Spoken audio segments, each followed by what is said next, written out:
जय हिंद फ्रेंड्स। आज हम जानेंगे वॉशिंग मशीन के बारे में। वॉशिंग मशीन ना दो प्रकार के आता है। वॉशिंग मशीन कितने प्रकार के आता है? दो प्रकार के। आज हम वॉशिंग मशीन के बारे में पूरा जीरो लेवल से जानेंगे। और वॉशिंग मशीन कितने प्रकार के आते हैं? प्रकार होता है उसका दो प्रकार आता है। दो वॉशिंग मशीन दो प्रकार के आता है। एक आता है सेमी ऑटोमेटिक और एक आता है फुल्ली ऑटोमेटिक। एक आता है नंबर एक में आता है सेमी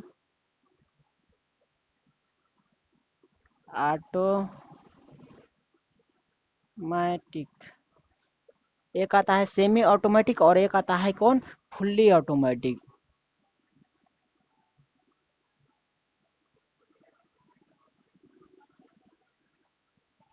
सेमी ऑटोमेटिक एक आता है और एक आता है फुल्ली ऑटोमेटिक। तो किसे हम सेमी ऑटोमेटिक कहते हैं और किसे फुल्ली ऑटोमेटिक कहते हैं, सबसे पहले तो ये जानना जरूरी है। देखिए, सेमी ऑटोमेटिक उसे हम कहते हैं जिस मशीन में ना आधा काम ना आपके हाथ से करना पड़ता है। मान के चलिए कुछ कुछ काम हाथ से करना पड़ता है और कुछ कुछ काम मशीन अपने खुद को कर देता है। उसे हम क्या कहते हैं? Semi automatic. जिस वॉशिंग मशीन में ना टोटल काम मशीन के द्वारा ही होता है उसे हम क्या कहते हैं? Fully automatic washing machine. तो सेमी ऑटोमेटिक वॉशिंग मशीन में आप एक गौर कीजिएगा, उसमें ना एक धोने वाला और एक सुखाने वाला रहता है। और फुल्ली ऑटोमेटिक वॉशिंग मशीन वो होता है जिसमें एक ही ड्रम रहता है, उसी में धोता भी है, उसी में सूखता है, उसी में प्रत्येक सब काम होता है। उसे हम फुल्ली ऑटोमेटिक वॉशिंग मशीन कहते हैं। और जिसमें ना दो टब रहता है, दो ड्राम लगा रहता है, उसे हम क्या कहते हैं? Semi automatic washing machine. इसी आज हम जानेंगे कि इसके बारे में, सेमी ऑटोमेटिक वॉशिंग मशीन के बारे में। इसके बाद हम जानेंगे फुल्ली ऑटोमेटिक वॉशिंग मशीन के बारे में। तो आज हम पहले जानते हैं किसके बारे में? सेमी ऑटोमेटिक वॉशिंग मशीन के बारे में। तो फर्स्ट वाला यानी कि पहला वाला जो है ना, इसी के बारे में आज हम जानेंगे। देखिए, सेमी ऑटोमेटिक वॉशिंग मशीन आप देखे होइएगा, इस तरह का मशीन रहता है, थोड़ा चौड़ा रहता है। फुल्ली ऑटोमेटिक वॉशिंग मशीन से ना सेमी ऑटोमेटिक वॉशिंग मशीन देखिएगा थोड़ा चौड़ा रहता है। इसमें ना दो ड्राम बना रहता है, दो खाना इसमें बना रहता है। जैसा कि बीच में मान के चलिए पूरा क्या क्या रहता है? घेर दिया रहता है। इसमें ना दो खाना बना रहता है। एक रहता है वॉश के लिए, एक रहता है वॉश वॉश और एक रहता है स्पिन। एक रहता है वॉश, एक रहता है स्पिन। एक रहता है वॉश, एक रहता है स्पिन। वॉश का मतलब होता है धोना। वॉश का मतलब क्या होता है? धोना। और स्पिन का मतलब क्या होता है? सुखाना। तो जो वास रहेगा ना वो लंबाई चौड़ाई उसका ज़्यादा रहेगा, जो स्पिन रहता है उसका लंबाई चौड़ाई कम रहता है। इसी के अंदर ना इस टाइप का देखिएगा, इसमें ना ड्रम लगा रहता है। इस टाइप का क्या लगा रहता है? ड्रम लगा रहता है। इस टाइप का ड्रम में एक साइड रहता है और एक इस साइड का ड्रम रहता है। तो एक साइड देखिएगा थोड़ा बड़ा ड्रम लगा रहता है, एक साइड देखिएगा थोड़ा सा पतला रहता है। तो जो पतला वाला रहता है वो रहता है स्पिन का, जो मोटा वाला रहता है वो रहता है क्या? वाश का। ये रहेगा जो रहेगा बड़ा वाला वो रहेगा किसका? वाश का। जो छोटा वाला रहेगा वो रहेगा स्पिन का। और इस ड्रम के नीचे देखिएगा यहाँ पे क्या लगा रहता है? एक मोटर लगा रहता है। एक मोटर लगा रहता है। जिसके नीचे जो मोटर लगा रहता है उसे उस नाम से जाना जाता है। जैसा कि मान के चलिए इसके नीचे ए मोटर लगा हुआ, तो इसे हम क्या कहेंगे? Wash motor. और इसके नीचे ए मोटर लगा रहेगा तो इसको हम क्या कहेंगे? Spin motor. तो एक होता है वाश मोटर और एक होता है स्पिन मोटर। एक होता है वाश मोटर और एक होता है स्पिन मोटर। ये भी नॉर्मल मोटर ही होता है, जैसा कि मान के चलिए पंखा चलने वाला मोटर होता है ना, इस प्रकार से भी कोई भी मोटर होता है उसका कनेक्शन उनेक्शन सेम ही होता है। जैसा कि मान के चलिए पंखा वाला मोटर को जिस तरह से कैपेसिटर का जरूरत पड़ता है, इस तरीके से इस मोटर को भी कैपेसिटर का जरूरत पड़ता है। जिस तरीका से पंखा में तीन तार निकला रहता है, इस मोटर में भी तीन तार निकला रहता है। एक रहता है कॉमन, एक रहता है रनिंग और एक रहता है स्टार्टिंग। इस साइड मोटर में भी इसी टाइप का रहता है। एक रहता है कॉमन, एक रहता है रनिंग और एक रहता है स्टार्टिंग। देखिए, जो बड़ा रहेगा उसे हम क्या कहेंगे? वाश। जो छोटा रहेगा उसे कहेंगे स्पिन। तो ये छोटा ड्राम है ना, तो इसे कम पावर का मोटर रहता है, लेकिन ये बड़ा ड्राम है इसमें ज्यादा पावर का मोटर रहता है। ये ज्यादा पावर का मोटर रहता है, ये कम पावर का मोटर रहता है, लेकिन दोनों को चलाने के लिए ना एक ही कैपेसिटर का यूज होता है और उसी में दो कैपेसिटर रहता है। एक ही कैपेसिटर का उपयोग होता है, उसी में दो कैपेसिटर रहेगा। जैसा कि कोई नॉर्मली कैपेसिटर इस टाइप का कैपेसिटर आता है, इसमें कितना तार निकला रहता है? दो तार निकला रहता है। लेकिन वॉशिंग मशीन के कोई कैपेसिटर आप जब देखिएगा ना, उसमें कितना तार निकला रहता है? चार तार निकला रहता है। तो चार तार कहने का मतलब हो गया कि इसमें दो कैपेसिटर है, एक ही कैपेसिटर लेकिन इसके अंदर दो कैपेसिटर लगा हुआ है। इसमें ना एक ही कैपेसिटर रहता है लेकिन उस कैपेसिटर से कितना? चार तार निकला रहता है। चार तार निकला रहता है। चार तार टोटल निकला रहता है। चार तार। और इस पर लिखा रहेगा, जैसा ये कोई इसमें ब्लू है, कोई ऑरेंज है, कोई रेड है, कोई ब्लैक है। इस पर लिखल रहेगा कि मान के चलिए ब्लू और ऑरेंज बराबर कितना M F D? 10 M F D. Red, black मतलब 6 MFD इस टाइप का आपको लिखा रहेगा। तो जो ज़्यादा MFD का रहेगा, जो दोनों तार ज़्यादा MFD का रहेगा, वो हमेशा किधर लगेगा, वाश की ओर। वाश की ओर देखिए, वाश वाला मोटर बड़ा रहता है, तो बड़ा मोटर को चलाने के लिए थोड़ा ज़्यादा पावर का कैपेसिटर चाहिए। जो छोटा मोटर रहता है उसको चलाने के लिए कम MFD का कैपेसिटर रहेगा। तो इसके इसमें ना जो रेड और मान के चलिए रेड और ब्लैक बराबर ही है, मान के चलिए 10 है। और ब्लैक और मान के चलिए ऑरेंज, ऑरेंज और मान के चलिए ये कौन कलर लिखे थे, ब्लू, मान के चलिए ब्लू। यही है कितना, 6 MFD का। तो जो जिधर रहेगा ना, जो जिधर कम रहेगा वो वाला होगा किसके लिए, स्पिन के लिए। जो ज़्यादा रहेगा वो किसके लिए होगा, वाश के लिए। तो मान के चलिए ये दोनों मिला करके ज़्यादा लिखा हुआ है, ये दोनों मिला करके ज़्यादा हो लिखा हुआ है। इसके ना ये मोटर के ना रनिंग और स्टार्टिंग पे, रनिंग और स्टार्टिंग पे कैपेसिटर का तार ला के जोड़ देंगे। रनिंग और स्टार्टिंग पे कैपेसिटर का तार ला के जोड़ देंगे। इस साइड से भी क्या करेंगे, रनिंग और स्टार्टिंग पे कैपेसिटर का तार जोड़ देंगे, रनिंग और स्टार्टिंग पर। अच्छा, इसका रनिंग और स्टार्टिंग का कौन रनिंग है, कौन कॉमन है, कौन रनिंग स्टार्टिंग है, इसको जानने के लिए ना हम इससे पहले वाला वीडियो में बता दिए हैं कि कॉमन रनिंग स्टार्टिंग कैसे पता कर सकते हैं। इसे आप ना मल्टीमीटर के द्वारा भी जान सकते हैं, और क्या कहते हैं, सीरीज बल्ब के द्वारा भी जान सकते हैं। जिन दो पे मान ज़्यादा आता है वो दोनों को छोड़कर बचा हुआ क्या हो जाता है, कॉमन हो जाता है। फिर मान के चलिए कॉमन पर से दोनों पर चेक करेंगे, जिस पर मान अधिक आएगा वो हो जाएगा क्या, स्टार्टिंग का, जिस पर कम मान आएगा वो हो जाएगा क्या, रनिंग का। तो इसी तरीका से हम कॉमन रनिंग स्टार्टिंग पहचान लेते हैं। यहाँ पे कैपेसिटर है, कैपेसिटर में से 4 तार निकला रहेगा। 4 तार में लिखा रहेगा कौन तार किसका है, कौन तार कम का है और कौन दो तार ज्यादा का है। तो जो कम वाला रहेगा वो किसमें लगेगा, कम वाला इधर लगेगा, जैसा कि इधर कम वाला लगेगा। देखिए हम लिख देते हैं, इधर लगेगा ज्यादा वाला, ज्यादा वाला। इसके इसमें ना MFD लिखा रहेगा इतना MFD का, तो कम वाला लगेगा किसमें, स्पिन में। ज्यादा वाला रहेगा वो क्या लगेगा, वाश में। ये तो वाश में कौन कौन तार में लगेगा, इसमें ना रनिंग और स्टार्टिंग के इसमें भी लगेगा, रनिंग और स्टार्टिंग के इसमें लगेगा। एक तार बच जाएगा, एक तार का हम यहाँ पे वायरिंग अभी थोड़ा देर में कर रहे हैं, उसका भी वायरिंग पूरा अच्छा। लेकिन कैपेसिटर का यहाँ तक तो वायरिंग आपने समझ गया। कैपेसी इस मोटर से भी 3 तार निकला रहेगा, इस मोटर से भी 3 तार निकला रहेगा। ये इसमें भी कॉमन रनिंग स्टार्टिंग रहेगा, इसमें भी कॉमन रनिंग स्टार्टिंग रहेगा।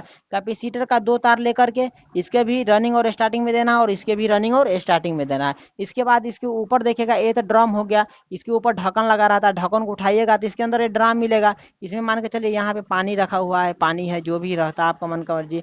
इसमें पानी रखिए, तेल रखिए, लेकिन पानी से ना कपड़ा धोता है तो पानी ही कोई भी आदमी रखेगा ना। इसमें पानी नहीं रहता है, ये सूखा हुआ रहता है। इसको इसमें सिर्फ कपड़ा लाके धो दीजिए, डाल दीजिए, और ये घुमा घुमा करके सुखा देगा। अब इसके ऊपर आप देखिएगा तो है यहाँ पे, ये यहाँ पे ना स्विच बना रहता है, यहाँ पे स्विच बना रहता है, यहाँ पे क्या रहता है, स्विच बना रहता है। देखिएगा जैसा कि अभी हम 3 स्विच वाला बना रहे हैं, 3 स्विच वाला ही चलता भी है। ये कोई कोई 4 स्विच वाला भी चलता है, उसमें क्या रहता है, एक एक्स्ट्रा सिलेक्टर रहता है। सिलेक्टर यहाँ पे हम नहीं बना रहे हैं, यहाँ पे अभी ऐसा ही हम बना रहे हैं। ठीक, 3 स्विच वाला ही बना रहे हैं। इसके अलावा इसमें एक लगा रहता है बजर, बजर को अलार्म भी आप बोल सकते हैं, बजर। बजर को अलार्म बोला, देखिएगा यहाँ पे लगा रहेगा क्या, अलार्म। इसको मान के चलिए इस टाइप के अलार्म, उसको अलार्म मान के चलिए क्या है, बजर है, बजर भी रहता है। इसमें इसके ऊपर देखिएगा लिखा रहेगा क्या, वॉच टाइमर। इसके ऊपर क्या लिखा रहेगा, वॉच टाइमर, वॉच टाइमर। ये इसके इस बीच वाला स्विच रहेगा, उसके नीचे देखिएगा क्या लिखा रहेगा, ड्रेन स्विच। इसके नीचे क्या लिखा रहता है, स्पिन टाइमर। सभी स्विच के नीचे सभी का नाम लिखा रहेगा। इस स्विच के नीचे लिखा रहेगा, देखिएगा आप, वॉच टाइमर। इस स्विच के लिखा रहेगा ड्रेन स्विच। इस स्विच के नीचे लिखा रहेगा क्या चीज, स्पिन टाइमर। तो वॉच टाइमर ना 3 4 प्रकार का आता है। किसी वॉच टाइमर में 4 तार रहता है, किसी वॉच टाइमर में 7 8 तार रहता है, किसी वॉच टाइमर में 6 तार रहता है। तो सबका कनेक्शन सेम ही रहता है, कुछ कुछ थोड़ा थोड़ा चेंजिंग आ जाता है, लेकिन सभी का कनेक्शन मिला जुला के सेम ही है। अभी हम कितना तार वाला, अभी हम 4 तार वाला टाइमर का काम कर, 4 तार वाला टाइमर से वायरिंग करेंगे इस वॉशिंग मशीन का। देखिएगा किसी भी चीज़ को वायरिंग करने के लिए न्यूट्रल और फेज दोनों चीज़ का आवश्यकता पड़ता है। सबसे पहले किसी भी चीज़ का वायरिंग करने के लिए मान के चलिए आपको ना न्यूट्रल और फेज के बॉल को भी जलाने के लिए न्यूट्रल फेज का आवश्यकता पड़ता है। तो ये तक हर मशीन है, मान के चलिए यहाँ से हमको क्या मिल गया, फेज मिल गया, ठीक है। और इसके बाद नीचे से एक और हमको क्या मिल गया, न्यूट्रल मिल गया, फेज मिल गया यहाँ से, और यहाँ से हमको न्यूट्रल मिल गया, फेज मिल गया यहाँ से न्यूट्रल मिल गया। अब नियम क्या कहता है, नियम देखिए, नियम है कि आपने अगर वीडियो वायरिंग वाला का वीडियो नहीं देखे हैं तो वायरिंग वाला भी वीडियो देख लीजिए, उसमें भी आप समझ जाइए कि अच्छा से। हम बता देते हैं कि किसी भी वायरिंग का 3 नियम है। पहला नियम क्या है कि न्यूट्रल के तार को ना सभी उपकरण के एक एक पॉइंट में डायरेक्ट जोड़ देंगे। तो उपकरण यहाँ पे कौन है, तो यहाँ पे मान के चलिए उपकरण एक मोटर हो गया, जिससे काम मिलता है वो उपकरण हो जाता है, डायरेक्ट लाभ मिलता है। ये वो मोटर हो गया, ये भी मोटर हो गया, इसे ये भी उपकरण है, ये सुई थी अलार्म है, ये भी उपकरण है, लेकिन ये स्विच उपकरण नहीं। स्विच कभी उपकरण है, स्विच खुद काम नहीं करता, स्विच किसी को काम करने का आदेश देता है, इसलिए स्विच उपकरण कभी नहीं हो सकता है। तो क्या पहला नियम है कि न्यूट्रल के तार को ना सभी उपकरण के एक एक पॉइंट में डायरेक्ट जोड़े। तो मान के चलिए यहाँ से हमको न्यूट्रल मिल गया, तो न्यूट्रल को ले लेंगे यहाँ से ला करके क्या करेंगे, यहाँ पे न्यूट्रल है, तो न्यूट्रल के ना एक तार को इस मोटर में जोड़ देंगे, एक तार को क्या करेंगे इस मोटर में जोड़ देंगे। न्यूट्रल के तार को दो जगह जोड़ दिए। न्यूट्रल के तार एक जगह और काम देगा, कहाँ पे, वो चला जाएगा किसमें, बजर में। मान के चलिए ये क्या है, बजर है, बजर है, ये क्या है, बजर है। इसमें से भी किसी भी चीज को चलने के लिए दो तार का उपयोग करता है, एक न्यूट्रल और एक फेज को। तो यहाँ से देखिएगा ब्लैक तार आएगा, वो एक इस मोटर में दीजिएगा, एक इस मोटर में दीजिएगा, एक तार बचेगा ना उसको क्या कीजिए इस बजर वाला में दे दीजिए। तीन जगह मात्र वायरिंग जाएगा न्यूट्रल का, देखिएगा तीन जगह गया न्यूट्रल के तार आया, एक गया इस मोटर में और एक गया इस मोटर में, इस मोटर के कॉमन में भी दे दिए, इस मोटर को भी कॉमन में दे दिए। अब बच गया एक पॉइंट, तो एक पॉइंट कहाँ चला गया, बजर में। इसका काम, न्यूट्रल का काम खत्म, न्यूट्रल का काम इतना ही रहता। अब फेज का काम है ना, फेज का काम ना थोड़ा समझना पड़ेगा आपको, फेज के काम ना समझना पड़ेगा वो भी। चलिए फेज का काम है, तो फेज का काम देखिए, सबसे पहले फेज का सभी स्विच के एक एक पॉइंट में दीजिएगा। तो एक कितना तार वाला हमने बोला था, चार तार वाला, तो चार तार जो मान के चल चार तार वाला टाइमर है, इसमें चार पॉइंट भी होगा। किसी भी स्विच के जितना पॉइंट रहता है उतना तार का होता है, तो इसमें चार तार हो गया। मान के चलिए एक पॉइंट यहाँ पे, एक पॉइंट यहाँ पे, एक पॉइंट यहाँ पे, एक पॉइंट यहाँ पे। इसमें कितना है, ई बात याद रखिए, स्पिन स्पिन टाइमर जो रहता है ना वो दो ही तार वाला रहता है। कोई भी स्पिन टाइमर आपको मिलेगा ना वो दो ही तार वाला मिलेगा। तो एक पॉइंट यहाँ पे और एक तार यहाँ पे दो पॉइंट। हाँ, ड्रेन स्विच में ना कोई भी कनेक्शन नहीं रहता, ड्रेन स्विच आपको मिलेगा उसमें कोई कनेक्शन नहीं रहता। हाँ, इसमें क्या रहता है कि ये स्विच है, इसके नीचे ना एक रस्सी टाइप का निकला रहता है, रस्सी टाइप का निकला रहता है, और यहीं पे गया रहता है, ये रस्सी रहता है, रस्सी जैसा रस्सी प्लास्टिक रहता है, प्लास्टिक नहीं क्या करता है, पानी को निकालने का काम करता है। यहाँ पे देखिएगा इस टाइप का नाली लगा रहता है, यहाँ पे यही को उठाने का वाल्व लगा रहता है, इसी को खींचेगा, इसको घुमाइएगा ना तो ये उठ जाता है, तो इसका रास्ता खुल जाता है, तो पानी बाहर निकल जाता है। तो वाह, ये ड्रेन स्विच में ना, ड्रेन स्विच में देखिएगा उसमें कोई कनेक्शन नहीं रहता, कनेक्शन होता है स्विच में। स्विच में फेज के तार को, नियम क्या है, पहला नियम तो क्या था, न्यूट्रल के तार को सभी उपकरण के एक एक पॉइंट में जोड़ देंगे। दूसरा का नियम क्या है कि फेज के तार को सभी स्विच के एक एक पॉइंट में डायरेक्ट जोड़ देंगे। इस स्विच के एक पॉइंट में जोड़ दिए, दूसरा का स्विच के एक पॉइंट में जोड़ दिए। अब बच गया, देखिए यहाँ पे कितना पॉइंट बचा, 3 पॉइंट, यहाँ पे बचा 2 पॉइंट। तो इसको हम पहले कर लेते हैं स्पिन वाला को। तो स्पिन में तो दो ही पॉइंट है, एक पॉइंट से इन हुआ, दूसरा पॉइंट से डायरेक्ट आउट कीजिए। एक पॉइंट से यहाँ से भेजा या दूसरा का पॉइंट से आउट करके स्पिन वाला मोटर में दे दीजिए। हाँ, मोटर में कौन में दीजिएगा, ये भी बात याद रखना है।